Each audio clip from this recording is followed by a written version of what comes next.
All right, good morning, guys. We're going to get started.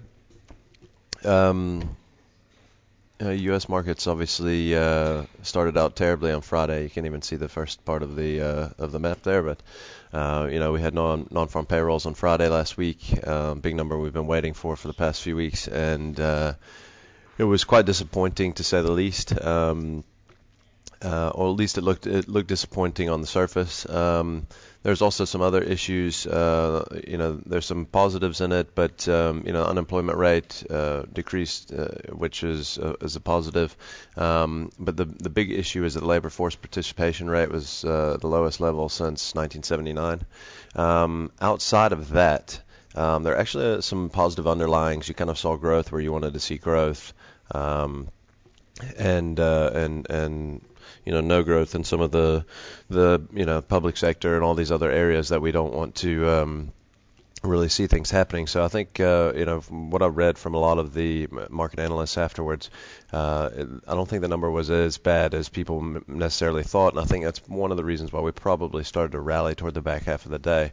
Other thing is that the revision to the prior month was significantly higher. I think it was an additional 35,000 jobs to the prior month. So very important data. I don't think it was as negative as originally thought, possibly. So it was kind of our worst week of the year last week on the S&P. We finished down over 1%. We'll have to keep track of that, but we're expecting the market to give a little something back after having 11% gains in the first quarter. All right, Japanese stocks ripped this morning. You can see there every single sector was higher on the day. We had our lowest close on the Japanese yen since 2009. So really important. We also they moved to a current account surplus there on the back of this weakening yen. So I think it's really important what we're seeing there. I think the yen is really set up for potential free fall with what they're doing. So, but something to keep an eye on. The market will continue to rally there as long as the rand's weakening. China also was up slightly over the weekend. We had a bit of disappointing action out of some of the sectors. I think you had airlines and property sector weak again. Insurance is weak a little bit on the back of some of the avian flu or bird flu issues that they're having there. So I think I remember seeing several years ago, we had the whole avian flu thing pop back up, and people were worried that it was going to start to spread. And after a few days after it didn't take off, I think the markets really just started to regain footing. I kind of expect the same thing to happen again here today. South Korea has been under pressure, and the won there's been under pressure. One of the military officials there said that that North Korea could fire a test missile within the next 2 days. I think they're just really worried that they're just going to get the hell bombed out of them. So, which will obviously be bad for the economy. So keep an eye on what's going on there. In that region. I think it could affect commodity prices globally and some other factors around the world. All right, we got two stocks going to ex-div today. We've got Exaro and Sasol. Exaro at 1 Rand 50, Sasol at 5 Rand 70. Don't forget that on the open. And then no data out today whatsoever. We've got industrial production out of Germany. Okay, let's jump into the maps. Okay, first thing I want to look at here is ABSA. We talked about this one on Friday. 148 was where we were going to want to enter. I don't know if you guys managed to get in the auction there, but we closed at the lows of the day, basically right at 148. I think 148.21. We've been talking about this for a couple of days.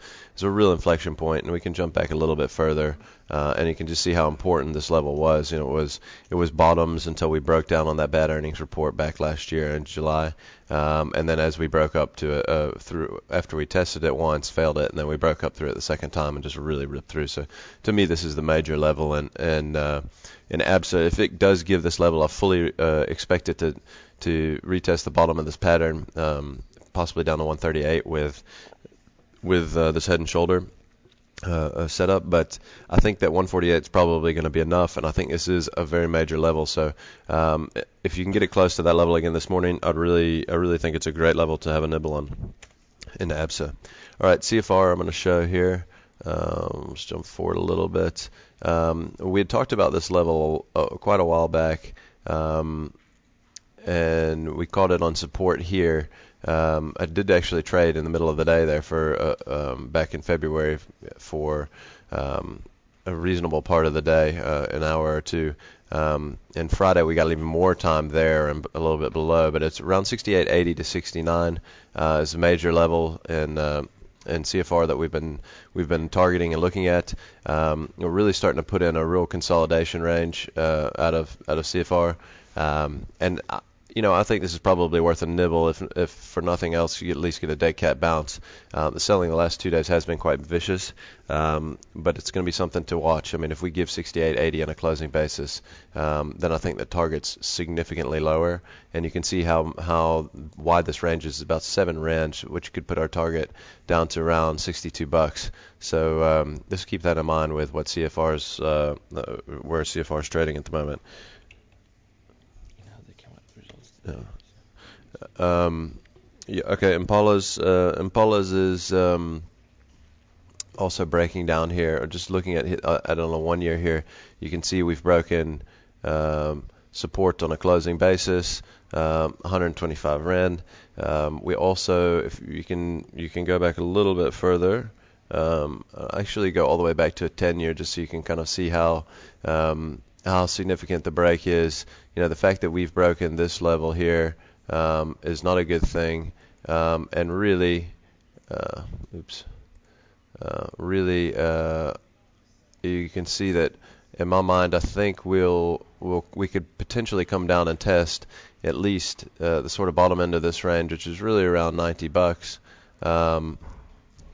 And that's significantly lower from here. I mean, we're talking about 30% lower from here to kind of complete this reversal through this previous closing low. So, in fact, I'd actually like to just jump back here to a 1 year and just see the pattern on this move. It's all the way from 175 down to 125. So, I mean, I think getting to $90 could potentially even be a chip shot in these things. And you can just see the miners here locally have just been totally falling apart.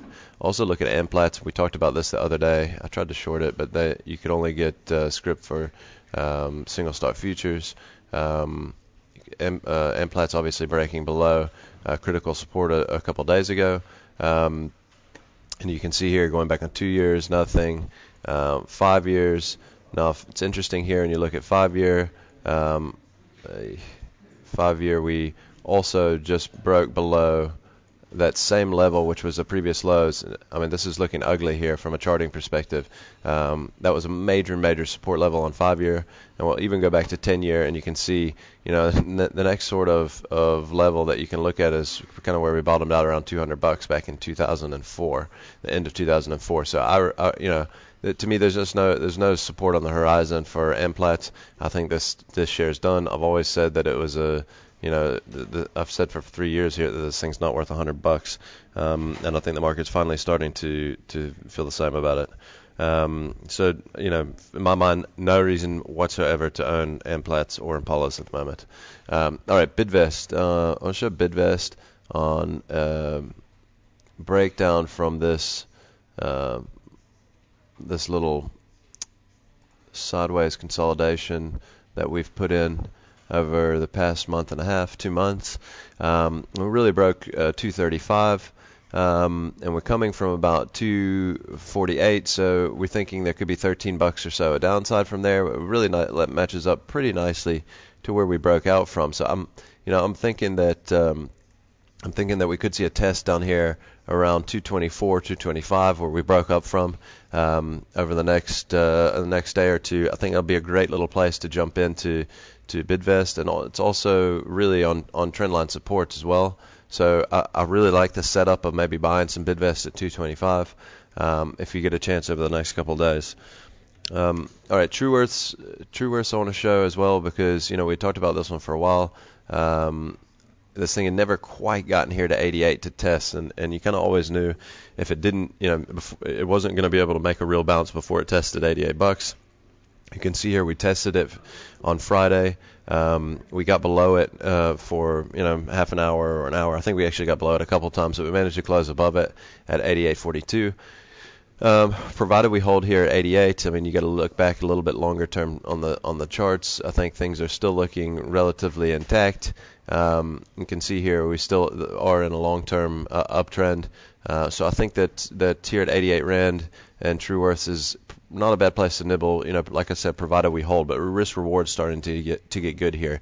You know, you can buy these things, maybe call it 89 this morning, and you know, stop yourself out if you get a close below 88. All right, Woolworths I wanted to show from a trend line support perspective here. This has been one of the best ones to own. It just seems to hold up better than all the rest on the exchange when we start to see weakness, especially in the retail sector. And we're literally right at trendline support on a closing basis. So, you know, we've given up about $4, $5 there over the last few days, which is, you know, 7 or 8%. You know, if you're still interested in this stock, probably a great little place to nibble here on longer term trendline support. All right, now that's the last one I'm going to show in South Africa. I just want to show here. I want to show on the LSE. I want to show Babcock, BAV. We just broke to the downside of this little consolidation from about $11 down to call it 1060. That means really probably we've got about 40 cents of downside there, which would really put our target closer to this 1020 level. I think that we could get there relatively fast, but that, you know, the moves from these consolidations typically are quite consistent in terms of the breadth of move that we get once we get breakdown. And the last one I want to show here is Redwood Trust on the New York Stock Exchange. You can see here over the longer term, we're making with my mind's a real bull flag here.